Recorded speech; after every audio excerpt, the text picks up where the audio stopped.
Selamat datang di Kalosa Gadget.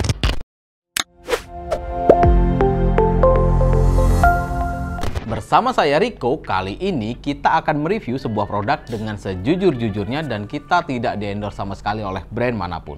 Laptop yang akan kita review kali ini merupakan laptop yang cukup banyak dibandingkan di video kita sebelumnya, yaitu di HP Pavilion. Dan benar, setelah kita cek dan kita review, hasilnya benar-benar memuaskan. Seri apa itu? Ini dia.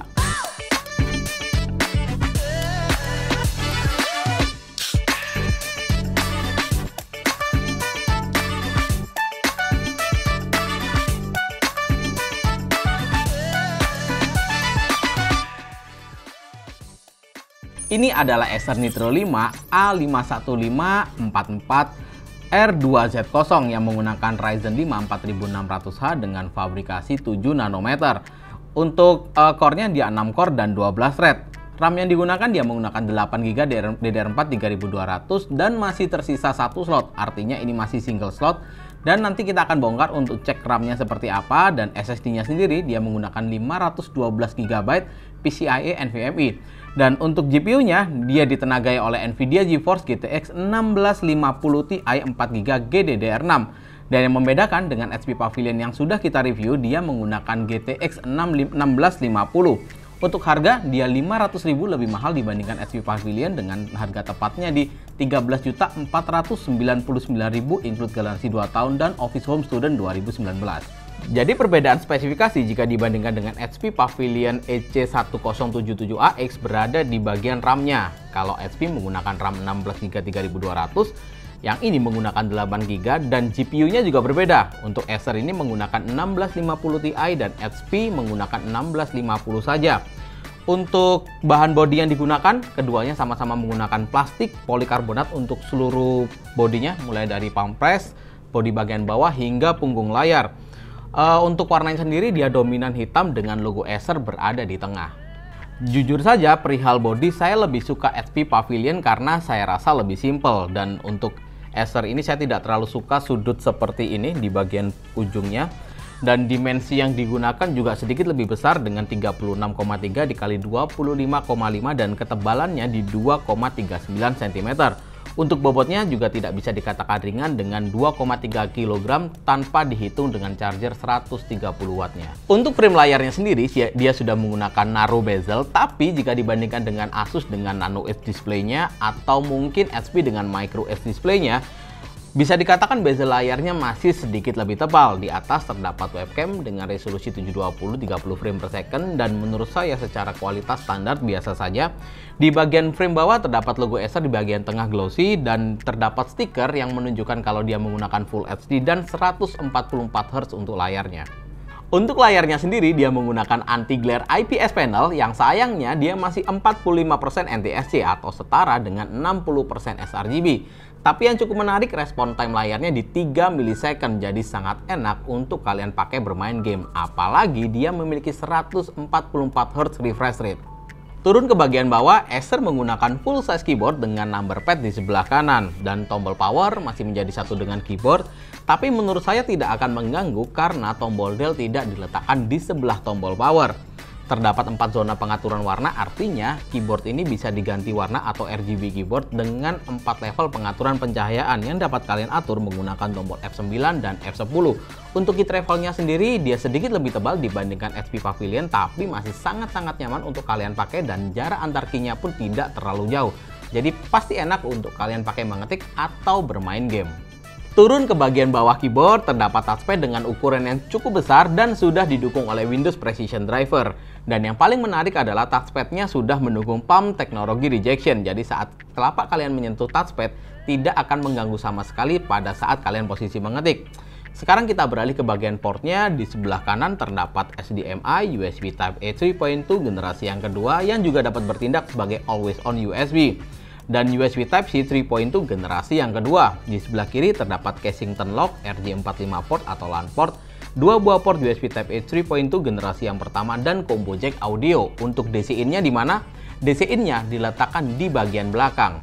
Untuk susunan port seperti ini menurut saya adalah yang paling baik, di mana hampir semua portnya diletakkan di bagian kiri. Jadi saat kita menggunakan mouse itu tidak mengganggu sama sekali.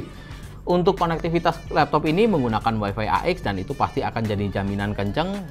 Dan ada beberapa dukungan software dari NitroSense yang dapat mengatur performance, fan, RGB keyboard, dan juga audionya.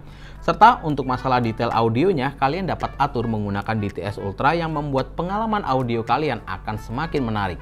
Yuk, sekarang kita akan cek performance-nya. Untuk perihal SSD, laptop ini mendapatkan hasil yang lebih rendah dibandingkan HP Pavilion Gaming dengan skor 2488 untuk read-nya dan 1819 untuk write-nya, di mana HP mendapatkan skor 3000 lebih. Kita lanjut ke simulasi rendernya. Kita menggunakan Premiere 4K katukan dan tanpa efek sama sekali. Laptop ini mampu menyelesaikannya dengan waktu 47 detik. Ini sedikit lebih lambat dibandingkan HP. Dan kita lanjut ke Blender 3D Modeling BMW. Untuk CPU rendernya kita membutuhkan waktu 5 menit 1 detik dan Pavilion membutuhkan waktu 4 menit 46 detik.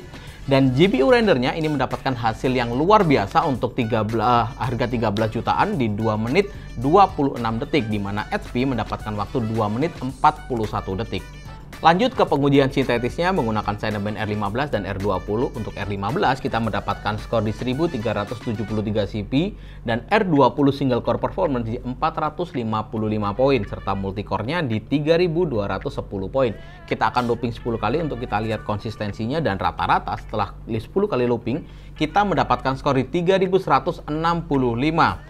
Kita lanjutkan ke pengujian gamingnya. Kita pertama menggunakan 3D Mark Firestrike dan kita mendapatkan skor yang cukup tinggi untuk harga 13,5 juta di 9237.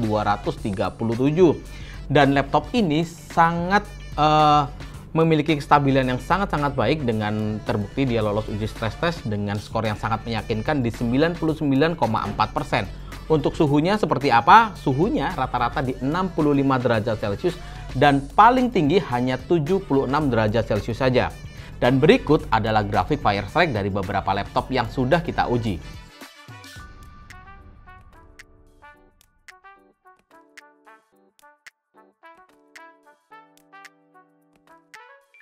Dan berikut adalah pengujian real gamingnya.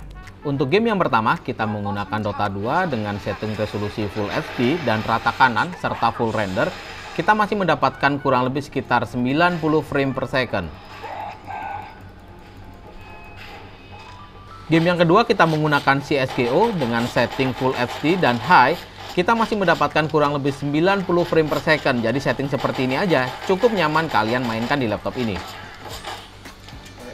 Game selanjutnya kita menggunakan NFS Heat untuk resolusi Full HD dan setting medium untuk grafiknya.